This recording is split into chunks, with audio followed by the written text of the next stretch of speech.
जितने भी flowering plants होते हैं या हमारे पास जितने भी प्लांट्स हैं उनको फर्टिलाइज़ करने का 2 समय बहुत ही अच्छा होता है, एक तो बरसातों के बाद और एक फ़रवरी में। यदि आपके पास गुड़हल का प्लांट है तो अभी फ़रवरी में उसे अच्छे से आप फर्टिलाइज़ कर दें और कुछ ज़रूरी स्टेप्स का ध्यान रखेंगे तो आपके गुड़हल की इम्यूनिटी सिस्टम बढ़ जाएगी और गुड़हल का पौधा बहुत ही अच्छी फ्लावरिंग करता रहेगा। कई बार हमें ये शिकायत होती है कि गुड़हल में कलियाँ तो बन जाती हैं लेकिन कलियाँ गिर जाती हैं या गुड़हल के फूलों का साइज़ छोटा आ रहा है। ये तभी होता है जब उचित समय पर हम उचित खुराक नहीं देते हैं। गुलाब के पौधे पर भी हमें एक उचित खुराक देना होगा। अभी गुलाब का पौधा ऐसा है जो कटिंग से ग्रो हो जाता है। फ़रवरी में आप कटिंग लगा सकते हैं। किसी भी पौधे की कटिंग लगाने के लिए बरसात और ये फ़रवरी बहुत ही अच्छा टाइम होता है। अब आपको क्या करना है, 2-3 चीज़ें ध्यान रखें। यदि गुड़हल का पौधा छोटे कंटेनर में है तो उसे तुरंत बड़े कंटेनर में रीपॉट कर दें, क्योंकि फ़रवरी में यदि आप रीपॉट करेंगे तो पौधा रूट शॉक में भी नहीं जाएगा और जल्दी ग्रो हो जाएगा। यदि आपने बड़े कंटेनर में लगा रखा है, बड़े यानी कि 8 इंच से ऊपर, या ज़मीन में लगा रखा है, फिर तो वेल एंड गुड है। अब कई बार ऐसे पत्तियां जो मैं आपको ये दिखा रही हूँ, ये स्पॉट्स काली काली गुड़हल पर पड़ जाती हैं। ये तभी होता है जब फंगल इन्फेक्शन होता है हमारे गुड़हल में। आज के वीडियो में मैं आपको बताने वाली हूँ कि किस तरीके के ज़रूरी फर्टिलाइज़र हैं जो अभी फ़ैब में आपको गुड़हल पर दे देने होंगे।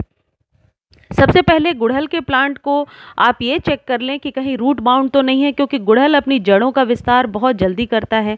रूट बाउंड है तो उसे निकाल लीजिए। निकालने के बाद मिट्टी को अच्छे से खाली कर दीजिए और जो झाड़ीनुमा इस तरीके की जो रूट्स बन गई हैं, इन्हें आप कट कर दें। रूट ट्रिमिंग करने के लिए फ़रवरी बहुत ही सही टाइम होता है और आप अपने पौधे की भी ट्रिमिंग कर लीजिए फ़ैब में ही। अभी मैं आगे वीडियो में आपको बताऊंगी। इसके 2 तरीके हैं ये खाली करने के। यदि मिट्टी ड्राई है तो आप इस तरीके से हाथों से खाली कर दें, या फिर मिट्टी बहुत कॉम्पैक्ट हो गई है तो इसे बाल्टी में पानी भर के और उसमें डाल करके आप 1 घंटे छोड़ दीजिए। मिट्टी अपने आप अलग हो जाएगी जड़ों से।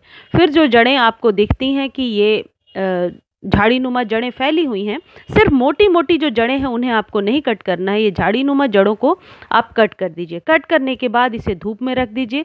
और यदि गमला वही आपको यूज़ करना, तो जब आपने प्लांट निकाल लिया है तो उस गमले को खाली करके और आप धूप में रख दें, ताकि उसमें किसी भी तरीके का मिट्टी का जमाव या फंगल इन्फेक्शन हुआ है तो वो दूर हो जाए।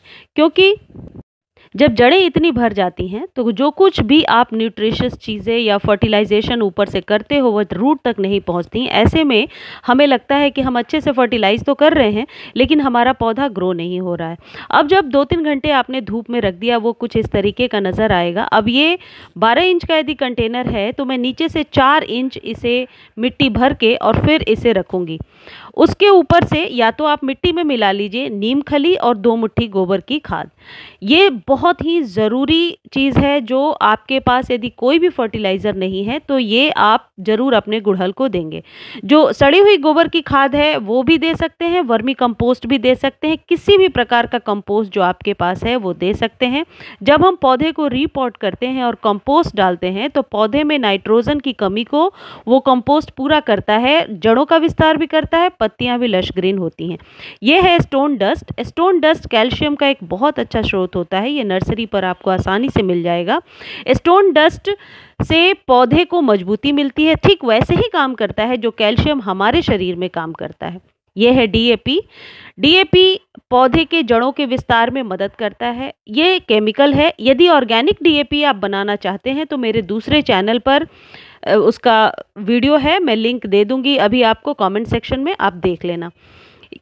कोई भी फंजीसाइड यदि आपके पास है तो उसे घोल करके कुछ इस तरीके से, जहाँ से आपने ट्रिम किया है। अच्छा, आप ये बात ध्यान रखें कि पौधे को एक शेप ज़रूर दे दें। यदि आपका पौधा अनशेप्ड हो रहा है तो थोड़ा सा ट्रिम कर दें। गमले में बहुत बड़े पौधे लगाने से फ्लावरिंग लेने में दिक्कत हो जाती है। सिर्फ पत्तियां और स्टेम्स पर एनर्जी चली जाती है पौधे की।